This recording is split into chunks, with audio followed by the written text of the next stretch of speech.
Welcome back to our online class. Today we are going to discuss second part of chapter number 3 of our class 8th, that is minerals and power resources. In our previous online class we had discussed about what are minerals, their types and their uses. Even we discussed about our conventional resources. So in our today's slide, we will discuss about non-conventional sources of energy. Although before proceeding, let me give introduction of this YouTube link that today in this chapter we covered introduction, types of minerals, distribution of minerals, uses of minerals, conservation of minerals, power resources, and some important facts. So before going ahead, let's recapitulate the definition of minerals, that a naturally occurring substance that has a definite chemical and physical composition is called a mineral. Minerals are formed in different types of geological environments. Under varying conditions, they are created by natural processes without any human interference. As we discussed that gold, silver, copper, coal, petroleum, iron, manganese, salt, even pencil which we are using for our homework, that is also having mineral. We discussed about the conventional sources of the energy. There are two types of power resources. First, conventional sources, and the second one is non-conventional resources. So in our previous class we discussed about the conventional sources of energy which are in common use for a long time. For example, this firewood, fossil fuels, coal, petroleum and natural gas. We have already discussed all these points in our previous online class. Today we are going to discuss non-conventional resources of energy. These are solar energy, wind energy, nuclear energy, geothermal energy, tidal energy and biogas energy. So let's discuss these points one by one. First we have solar energy. As you all are aware that nowadays in urban areas, even in the rural areas also, people they are using solar plates on the roof of their houses. So the main purpose of those solar plates is to get solar energy. So what is solar energy? Let's discuss that. Solar energy, here we can have, you can see it very clearly, that sunlight or heat of the sun that is used to generate solar energy. Means for solar energy we need sunlight or sun heat. When sun rays are trapped from the sun and used in solar cells to produce electricity, these cells are joined in a solar panel to generate power. It is more successful, especially in the tropical regions. You may say that tropical regions are getting abundant sunlight. That's why this torrid zone or tropical zone is having more resources of this solar energy.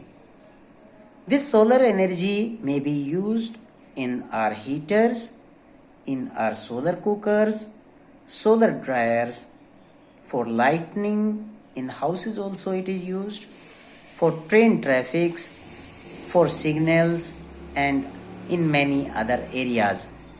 As you might have seen that government is giving subsidy for this solar energy or these solar plates so that more and more people can use it. It is called non-conventional source of energy because this energy can be generated very soon. Now coming to next, wind energy.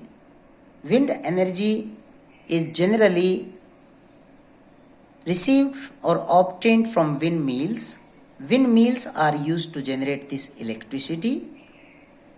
Speedy winds rotate the windmills which are connected to the generators for producing electricity. Wind is an inexhaustible source of energy. It is continuous. It is also used for grinding grains and lifting water.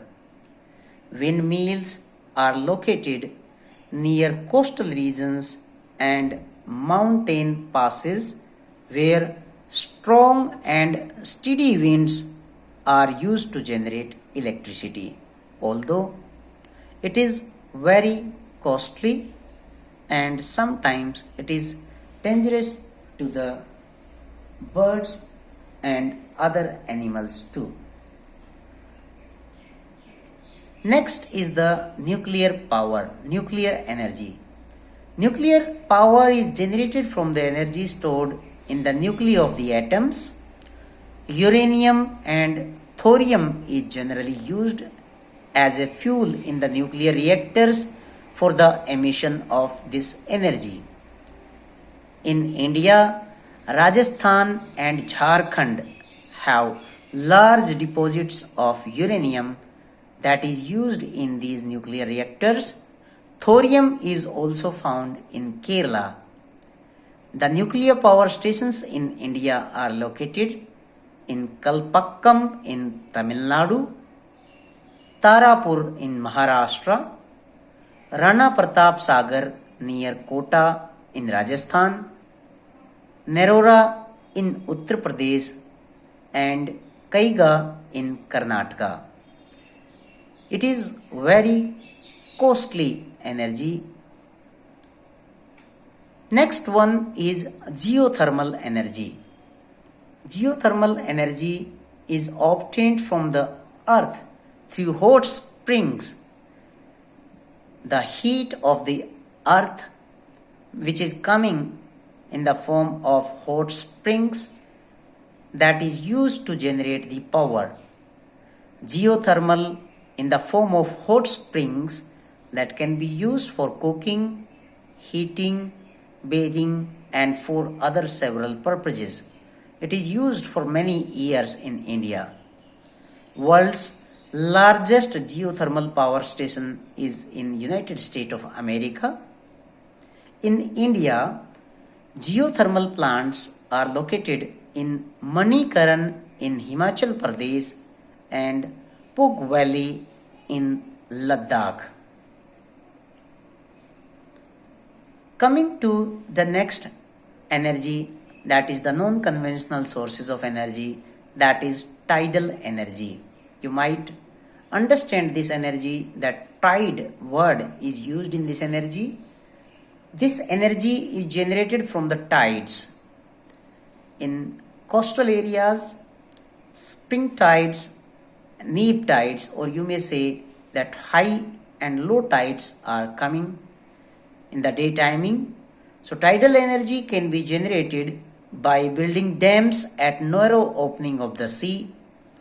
During spring or high tides, when the water is coming towards these areas, the energy of the tides is used to turn the turbines.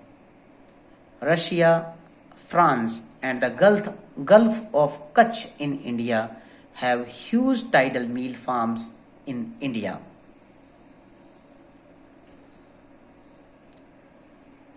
Coming to our next non-conventional source of energy, that is biogas energy.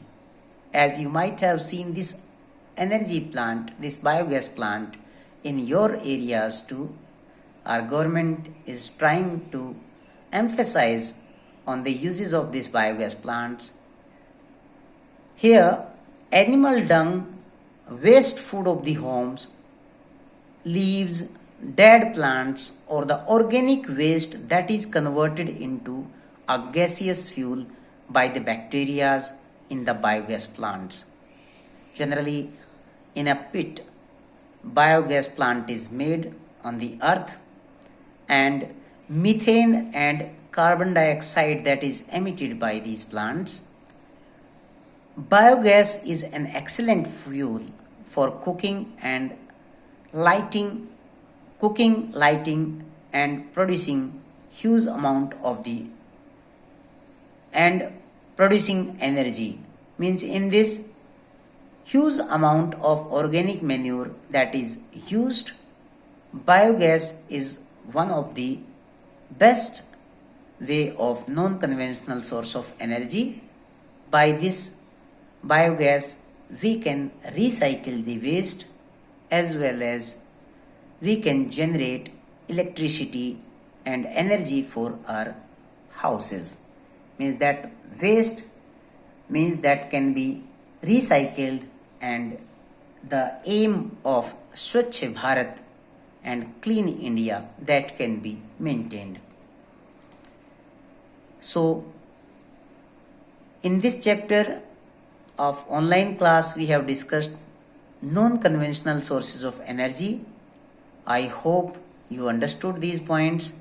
Kindly write down in your notebook and refer your previous online class also for other main points. Thank you.